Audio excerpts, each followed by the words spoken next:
amis, j'espère que vous allez bien. Je vous retrouve aujourd'hui pour une nouvelle vidéo sur les nouveautés make-up. On va tout juger ensemble. Est-ce que ça vaut le coup? Est-ce qu'on va se jeter dessus? Ou est-ce qu'on voit venir à distance le fail total? Donc on va tout juger ensemble, on va discuter ensemble de toutes les dernières nouveautés qui ont été annoncées. Mais tout d'abord, juste un mot, vous l'avez sûrement remarqué depuis le début de cette vidéo parce que c'est la star sur cette chaîne, on est bien d'accord. Michael est de retour. Michael est de retour! Yes! Mettez un petit cœur dans les commentaires si jamais vous êtes aussi ravis que moi de voir Michael revenir dans mes vidéos. Il m'a chargé de vous remercier chaudement de l'avoir acclamé sous mes dernières vidéos, d'avoir imploré son retour. Franchement, même lui, il en revenait pas. Regardez sa tête, il en revient toujours pas. Honnêtement, il m'a dit quoi? Les gens veulent me voir moi, une citrouille d'Halloween, en plein mois de mai. Eh bien oui, Michael. C'est ça d'être une star. La première nouveauté dont on va parler, il s'agit de la nouvelle collection pour l'été de chez NARS, c'est la collection Summer Solstice. Dans cette collection, on retrouve une palette de fards à paupières de 9 fards, on a une poudre qui est constituée d'un duo de poudre illuminatrice et de poudre bronzante, et on a à l'intérieur un bronzer crème décliné en 2 teintes différentes. Franchement, cette collection-ci, au moment où elle est sortie, elle me faisait super envie. Sauf que cette collection-ci, elle a été annoncée sur l'Insta de Train de Mood depuis le 17 mars. Le 17 mars! Et là, le moment où je vous filme cette vidéo, on est le 9 mai. Si je vous dis ça, c'est parce que cette collection, elle est enfin arrivée sur le site de Sephora il y a quelques jours de ça, donc ça devait être aux alentours de début mai. Du 17 mars jusqu'à maintenant, il y a tellement de temps qui est passé que je suis plus tant intéressée que ça par cette collection finalement en fait. La palette de fards à paupières, je la trouve très jolie, mais après, ça reste quand même des fards, quand on y pense, assez classique, surtout chez NARS. Franchement, ce genre de Color Story, je pense à la palette Afterglow qu'ils nous ont sorti l'année dernière, c'est un petit peu dans la même vibe, hein. Franchement, il n'y a pas tant d'innovation que ça. Franchement, si j'avais vu ça sur Insta le 17 mars et que c'était sorti chez Sephora, genre le 25 mars, je l'aurais sûrement prise. Mais là, honnêtement, non, franchement, j'ai passé mon tour. La poudre, le duo de poudre bronzante et illuminateur, ça, je trouve ça assez sympa, ça a l'air plutôt pas mal. À voir les swatchs, à voir les teintes, parce que j'ai quand même l'impression que la poudre bronzante, elle est quand même un petit peu claire. Et elle a l'air très lumineuse. Donc ouais, à voir. J'ai envie de voir les swatchs quand même. J'ai envie de voir ce que ça donne parce que je pense que pour ma carnation et pour ma peau grasse, ça sera trop clair et trop lumineux pour la période estivale, donc il y a des chances que je passe mon tour. Par contre, les bronzers crème, je trouve ça hyper intéressant parce qu'en fait, c'est un bronzer crème où il nous annonce que ça sera un fini crème to powder. Donc j'imagine crémeux à l'application, mais quand il sèche, il aura un fini poudré sur la peau. Et ça, en général, c'est le genre de produit crème que je préfère quand ils ont un fini poudré parce qu'en général, ça peut être signe que ça aura une bonne tenue même sur une peau grasse. Donc le bronzer crème. Pareil, j'ai quand même envie de voir les swatchs parce que les deux teintes, quand on les voit sur Insta comme ça, elles ont l'air d'être quand même assez froides. Il y a la teinte Laguna qui est une teinte qui ne convient pas du tout à ma carnation et l'autre teinte c'est la teinte Casino, j'ai envie de voir ce que ça donne en swatch. Mais si la teinte est un petit peu plus chaude et pourrait me convenir un petit peu mieux que la teinte Laguna, à mon avis je pourrais craquer dessus. Par contre, si c'est encore plus froid que le Laguna, non.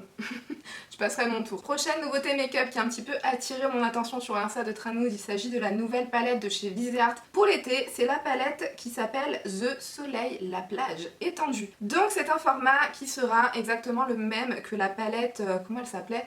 La Paris Love Letter, je crois, que j'avais testé. Et si vous vous souvenez, j'avais pas spécialement été convaincue par cette palette, j'ai même pas du tout été convaincue par cette palette. Et du coup, je suis un petit peu hésitante pour rester gentille, à tester de nouvelles palettes de chez Viseart dans ce format-là en particulier, même si je trouve que la Color Story est vraiment très belle. Hein. Franchement, j'aime beaucoup les deux couleurs du milieu, là, l'espèce de bleu mer, vraiment magnifique. Les deux couleurs aussi qui sont un petit peu à côté, qui sont un petit peu plus orangées, cuivrées, avec le superbe jaune mat aussi.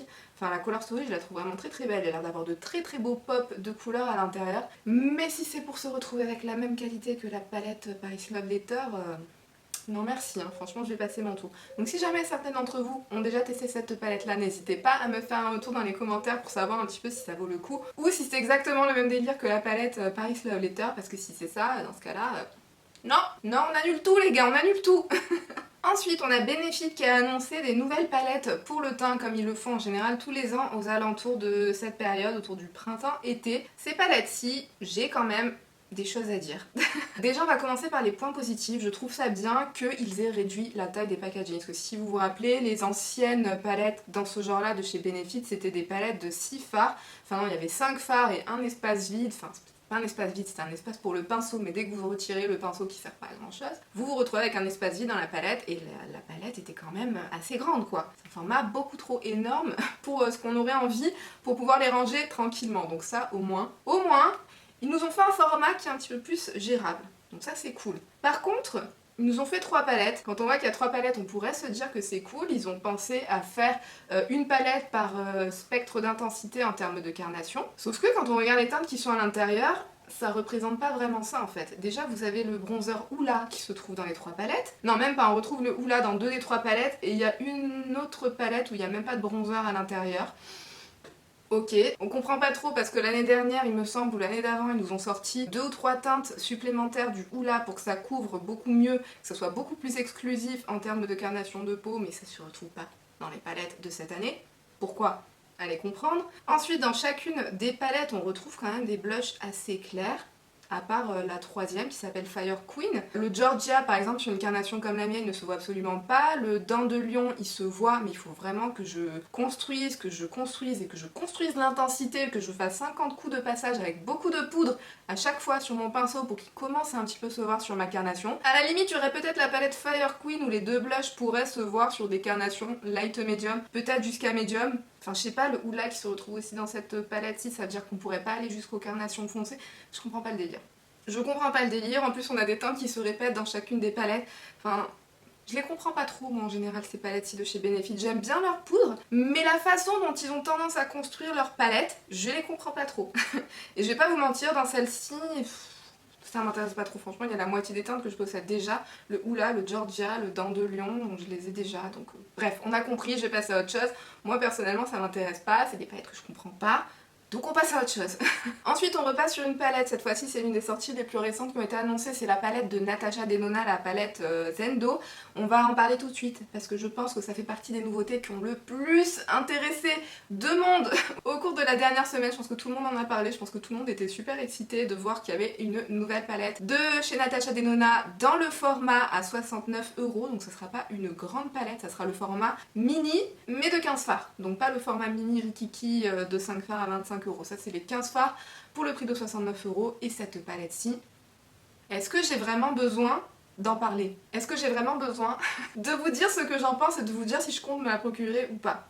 Non, on est d'accord, bien sûr que je compte me la procurer. Bien sûr que je la trouve vraiment très très belle, franchement elle est magnifique. J'aime tout à l'intérieur, j'aime qu'on a un équilibre parfait entre les mats et les métallisés. J'aime qu'on a un équilibre entre les tons chauds et les tons froids. J'aime qu'on a un équilibre entre la couleur et le neutre. Franchement cette palette-ci, je la trouve trop belle. Et puis les teintes qu'elle a sélectionnées à l'intérieur, je les trouve trop belles. Les formulations de Natasha Denona, je les adore. Franchement, j'aime beaucoup sa qualité de fard.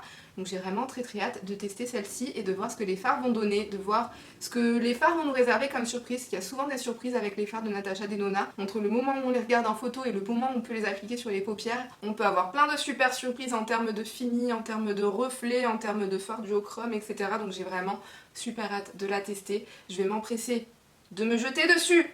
En tout cas je la trouve très belle. Alors je vais pas vous mentir, c'est pas nécessairement ce à quoi je me serais attendue quand j'ai vu que ça allait être une palette Zendo. J'aurais pas pensé à ça, mais finalement pourquoi pas, parce que c'est vrai qu'on a l'équilibre parfait entre tout, comme je vous disais, entre les mats métallisés, couleurs neutres, ton chaud, ton froid, donc vraiment elle a été super bien réalisée. Alors vous avez été pas mal à me dire que cette palette elle vous intéressait moyen parce que c'était une palette de neutre avec un pop de couleurs. Moi je vous avoue que je ne vois pas ça dans cette palette, je vois vraiment un équilibre entre le neutre et la couleur. Donc je la trouve vraiment super, vous le savez en général, moi c'est ce que je préfère dans les palettes quand ça mixe un petit peu le neutre et la couleur. Je suis trop fan, je pense vraiment que ça sera la palette de l'été et j'ai vraiment très hâte qu'elle sorte, qu'on puisse enfin mettre nos petits doigts et nos petits pinceaux dedans. Ensuite j'ai envie de vous parler d'une nouvelle collection qui est annoncée par MAC pour célébrer le nouveau film de Disney qui sera sur Cruella, donc c'est la collection MAC Cosmetics x Disney Cruella, tout simplement. Et on a juste des petits sneak peeks à l'heure actuelle. Alors déjà j'aime beaucoup les visuels, ça fait très Cruella, c'est très simple. Mais pour le thème Cruella, du noir, du blanc et du rouge. J'ai envie de dire quoi de plus explicite pour ce thème là. Donc au niveau packaging ça a l'air vraiment très joli et j'ai vraiment hâte de voir ce que MAC va nous réserver. J'espère juste que la collection ça sera pas uniquement genre une palette de fard à paupières avec un fard argenté, un rouge à lèvres rouge et un highlighter blanc perlé. Parce que ça serait le genre de couleur qu'on peut retrouver dans absolument toutes les collections limitées de chez MAC. Ensuite, on retourne dans des palettes pour le teint, cette fois-ci sorties par Anastasia Beverly Hills qui nous sort pour l'été 3 palettes pour le teint différentes, mais cette fois-ci qui sont faites correctement. C'est-à-dire que dans chaque palette, vous retrouvez des teintes de bronzer, blush et highlighter pour chaque gamme d'intensité en termes de carnation. Vous avez une palette pour les teints clairs, une palette pour les teints médiums et une palette pour les teints foncés. Donc j'ai envie de dire merci Anastasia. Franchement dit comme ça a l'air tellement évident, mais c'est tellement rare chez les marques de nous sortir 3 variations de palettes quand on sort une palette pour le teint. Et pas 3 variations comme Benefit où ça a pas trop de sens. Cette fois-ci ça a vraiment un sens. Merci Anastasia.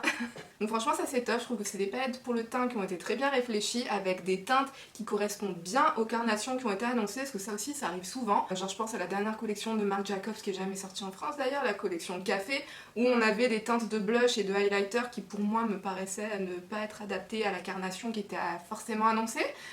Cette fois-ci j'ai l'impression que tout va bien en termes de teintes et que les teintes qui sont dans chaque palette iront avec les carnations et donc les sous-tons de peau qui pourraient être associés aux différentes carnations qui sont annoncées. Donc franchement super, je la trouve super bien faite. J'aime beaucoup le packaging aussi, je trouve que ça fait très classe, enfin, c'est très Anastasia Beverly Hills quoi. Et ouais j'aime bien. Après, est-ce que je me la procurais? Alors je vous avoue que moi, les palettes pour le teint, en général, c'est pas spécialement ce que je préfère. Je vous avoue que c'est pas spécialement mon délire. J'aime bien sortir le bronzer, le blush et le highlighter que je veux le jour où j'en ai envie, et pas nécessairement de devoir combiner les 3 qui sont dans la même palette. Du coup, en général, mes palettes pour le teint, j'ai tendance à moins les utiliser que mes fards individuels dans ce qui concerne les bronzers, blush et highlighter. Donc, je sais, j'ai quand même envie de tester parce que je la trouve bien réussie. En général, j'aime bien les poudres pour le teint de chez Anastasia Beverly. J'ai quand même envie de tester, mais je sais que concrètement ça sera pas forcément le produit que j'utiliserai le plus au quotidien. Mais j'ai quand même envie de tester. Je sais pas. On verra ça, la suite au prochain haul, hein, j'ai envie de dire. Ensuite, j'ai envie de vous parler d'une nouvelle palette annoncée par la marque Kaleidos pour le printemps. C'est une marque dont je pense n'avoir jamais parlé sur ma chaîne. C'est une marque américaine, mais certains d'entre vous m'ont dit que c'était assez facile de mettre la main dessus, même quand on est en France, que ça se passait plutôt bien en termes de livraison et que pas de frais de douane apparemment. Si vous avez déjà commandé chez Kaleidos et que vous avez un retour à nous faire, n'hésitez pas à le mettre dans les commentaires parce que je pense qu'on est beaucoup à être intéressés mais à pas forcément passer le cap à cause de la livraison américaine, frais de douane, tout ça, on a compris. En tout cas, la palette dont j'ai envie de vous parler, il s'agit de la palette qui est dans la collection The Flower Punk et je la trouve tellement belle cette palette, mais tellement belle. Après vous me direz que quand on voit la constitution de la palette, c'est-à-dire 75% de fard vert et 2 ou 3 fards roses, forcément, hein, j'ai envie de dire, je pouvais pas vous dire autre chose que je la trouve vraiment super belle. Mais j'entends toujours de super bons retours sur la marque Kaleidos, que comme quoi il y aurait des fards multichromes dans leur palette, des fards avec des très belles textures, une très belle intensité, une très belle luminosité. Un petit peu dans le délire au Dance Eye, vous voyez, donc j'ai bien envie de tester. Vous êtes plusieurs à me faire de bons retours dessus aussi. Et cette palette-ci, je la trouve vraiment tellement belle, mais quand vous voyez ces swatchs... Waouh. Ensuite, nous allons parler de la nouvelle collection qui est annoncée par Louboutin Beauty, donc la marque maquillage de Christian Louboutin. Je vous la montre vite fait et je vais en parler très vite fait parce que clairement quand on voit un petit peu les prix de ces choses-là, enfin c'est même pas annoncé les prix, mais les prix que j'imagine auxquels ces choses-là seront, je sais d'avance que je risque pas du tout de m'approcher de près ou de loin de ces produits. J'avais juste envie de vous la montrer un petit peu comme ça pour savoir ce que vous en pensiez. Est-ce que vous trouvez que cette collection, elle fait vraiment collection designer? Je sais pas, quand je vois les packaging, quand je vois comment les fards ils sont placés dans les palettes, etc. Ça me donne pas du tout une vibes luxe, ces trucs-là. Je sais pas ce que vous en pensez, n'hésitez pas à me dire ce que vous en pensez, mais moi ça ne me donne absolument pas de vibes luxe. Et quand je pense au prix où ces choses-là seront vendues, je sais pas, ça me rappellerait presque quelque chose qu'aurait pu sortir Kiko, vous voyez. Enfin je sais pas, mais en tout cas... dites-moi ce que vous en pensez. D'ailleurs, en parlant de Kiko, Kiko aussi nous a annoncé sa collection apparemment pour l'été. J'espère sincèrement que ça sera pas leur collection officielle pour l'été, parce que vous savez en général ils font plein de petites collections et ils font des plus grosses collections. Donc j'espère que la grosse collection pour l'été ça sera pas ça. Parce que ça... Franchement on en discutait sur Insta avec certains d'entre vous. Genre ils nous ont rien sorti depuis quasiment le mois de janvier ou février et quand ils reviennent, c'est pour nous proposer ça. Des produits qui sont dans des packaging de fruits, plastique, tout moche. Non mais Kiko, qu'est-ce qui s'est passé là? Non franchement je suis sûre que ça sera une collection éphémère, que ça sera pas la vraie collection officielle. Franchement il y a quasiment rien comme produit à l'intérieur, il y a une palette, un bronzer, un highlighter. Ensuite on a quelques petits produits pour les lèvres vite fait, mais d'habitude les collections pour l'été elles sont plus conséquentes que ça, donc moi j'y crois. Ah non, quand même, quand je continue de swiper, il y a quand même pas mal d'autres trucs. Il y a aussi des rouges à lèvres, il y a des pinceaux, il y a des quoi? Il y a des crayons. Ah ça par contre, les crayons pour les yeux de chez Kiko dans les collections limitées, je vous les recommande vivement parce qu'en général ils ont des couleurs super. D'ailleurs si vous vous demandez ce que je porte là dans la muqueuse au niveau du crayon, je vais me rapprocher un petit peu, vous voyez j'ai un crayon bleu clair, c'est de la collection de l'année dernière je crois. Soit l'année dernière, soit l'année d'avant, mes crayons pour les yeux ils sont nickel, ils ont des couleurs qu'on ne retrouve pas ailleurs, qui tiennent super bien, donc ça oui. Mais le reste... Ah, j'espère que c'est pas la collection, la vraie collection pour l'été. Hein. Bon après faudra voir ça en magasin, hein. Peut-être que c'est juste comme ça sur l'image ou ça rend pas forcément très bien. La fille qui essaye de trouver des excuses à Kiko, vous le remarquez? Vous sentez à quel point j'ai un amour pour cette marque, même quand ils nous sortent des trucs un petit peu chelous comme ça. J'essaye de leur trouver des trucs pour me dire mais non, finalement c'est pas si moche que ça. Puis ça peut être pas mal une fois qu'on aura mis les doigts dedans. Donc à voir, en tout cas, ouais, je suis pas à 100% emballée, mais comme d'habitude, je sais que les produits, la qualité des produits Kiko en général, elle vaut pas mal le coup, donc je me pencherais peut-être, sûrement, à qui est-ce que j'essaye vraiment de faire croire que je n'achèterai rien dans cette collection. Mais en tout cas, Kiko, on aurait pu faire autre chose, non?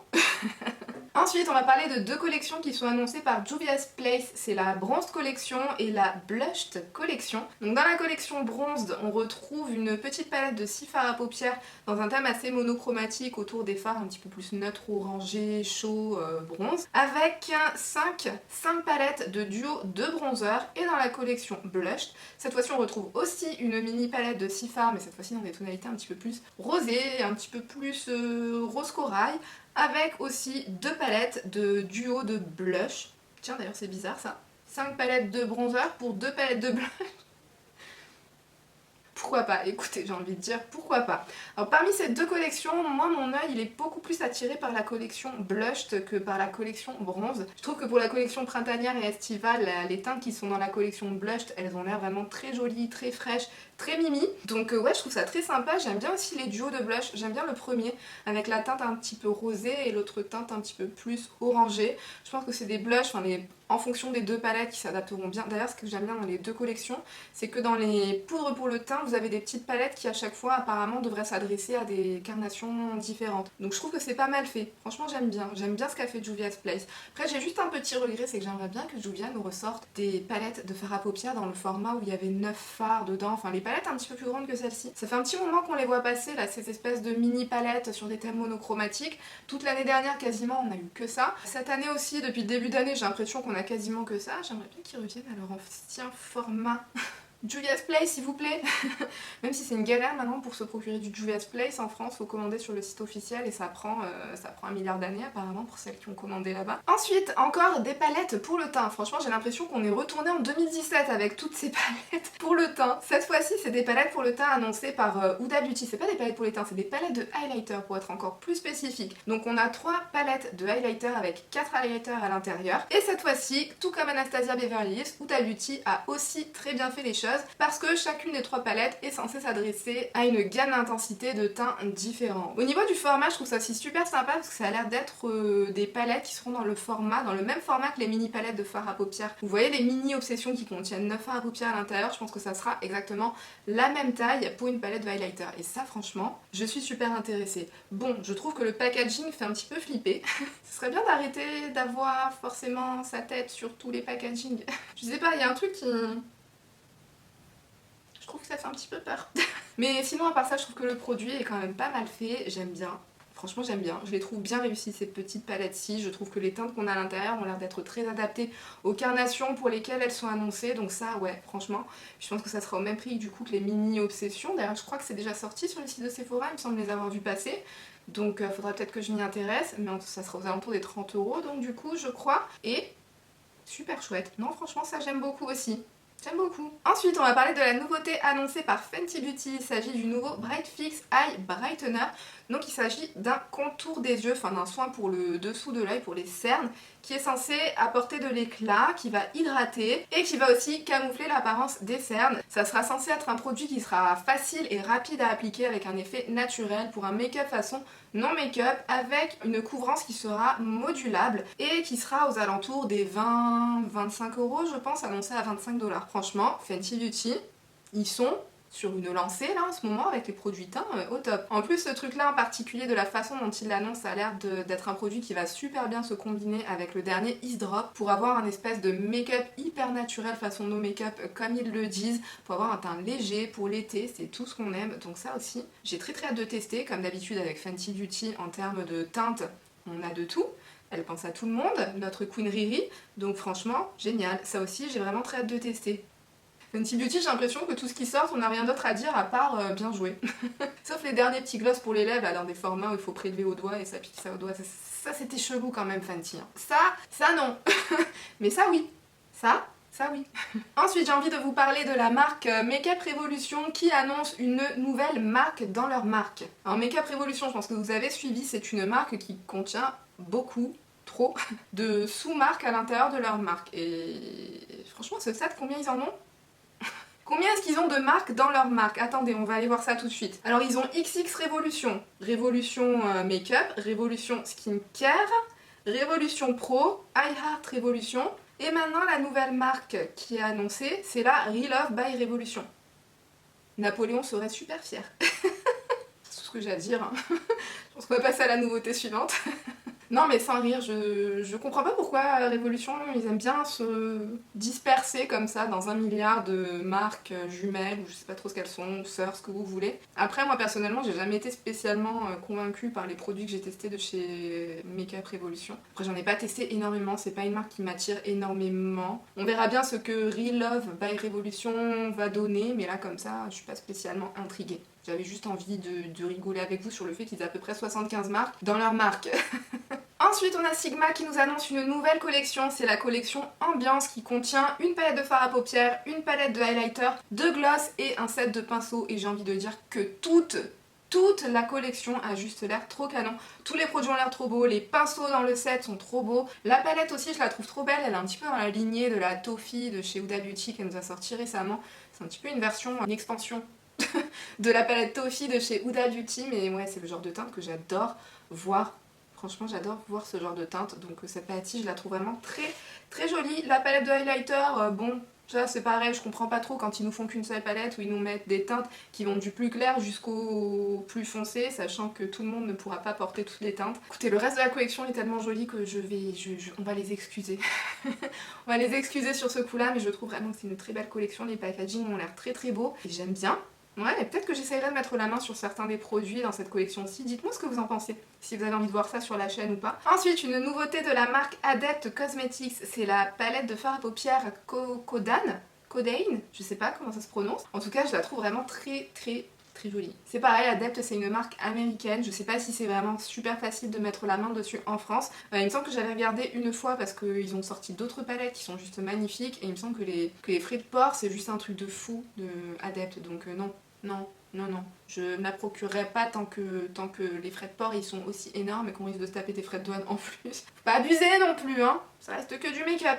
Mais je la trouve vraiment sublime, super belle. Et puis tous les swatchs que j'ai pu voir des précédentes palettes, on allait voir les swatchs de la palette Plain Jane qui contient plein de fards multichromes, des fards avec plein de reflets, etc. Splendide. Et les fards de cette palette-ci aussi, apparemment qui contient 5 métallisés, 1 duochrome, 2 multichromes et 2 mat. Ça a l'air trop beau. Je vais m'arrêter là-dessus parce qu'il faudrait pas non plus qu'on se fasse du mal. Sachant qu'on n'arrivera pas forcément à les avoir en France. À part pour les courageuses qui voudront tenter l'expérience, mais sinon, trop belle. Ensuite, on a une nouveauté annoncée par Tarte, c'est le Hydroflex Serum Foundation qui aurait le même aspect et la même sensation que votre peau sur votre peau. C'était quoi cette phrase? J'essaie de traduire en même temps que je lis là les trucs sur l'insta de Trendmood, c'était pas forcément très facile. Excusez-moi, je fais du mieux que je peux. Mais on était bien d'accord que cette traduction elle était très limite. En tout cas, c'est un fluide teinté hydratant qui est infusé de skincare. Donc à l'intérieur, apparemment, il y a de l'acide hyaluronique, des niacinamides, du collagène, plein de choses qui ont l'air pas mal pour la peau à l'intérieur. J'aime bien qu'en ce moment, on soit un petit peu sur cette tendance de fluides teintés qui font soin en même temps, surtout pour l'été. Je pense que c'est le genre de produit, on applique ça sur sa peau. C'est très léger, ça vient unifier, mais c'est confortable et on se préoccupe pas trop de la tenue de ces choses-là en général. J'aime bien, je trouve ça cool. En plus, celui-ci, il est fourni avec un pinceau applicateur. Ça aussi c'est super chouette pour le prix de 39 $, donc ça sera aux alentours j'imagine des 30-35 €. Et en termes de teinte, ça a l'air de couvrir la plupart des carnations. On a plusieurs teintes de très clair, on a plusieurs teintes de foncé et très foncé, donc écoutez, j'ai envie de dire que ça a l'air d'avoir tout bon.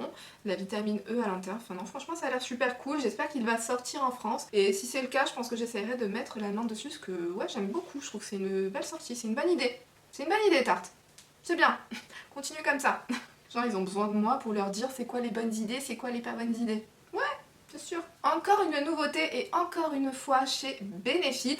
Il s'agit du Hoola Glow en version shimmer, donc c'est le bronzer Hoola en version lumineuse, tout simplement. Et ça j'ai l'impression que peu importe la sortie pour le teint de Benefit, on en revient toujours plus ou moins à la même question. Pourquoi elle est où l'exclusivité? Enfin, je comprends pas. L'année dernière, ils nous ont rajouté 2 ou 3 teintes de Hoola pour qu'il y en ait pour tout le monde. Je crois qu'il y a un Hoola plus clair, il y a un Hoola normal, un Hoola médium et un Hoola foncé. Enfin, je sais plus, il y en a au moins 3 de bronzer Hoola pour que toutes les carnations de peau puissent en profiter. Mais là, qu'est-ce que ça veut dire? Ça veut dire qu'il n'y a qu'une seule gamme d'intensité de teint qui s'intéresse à avoir un bronzer lumineux?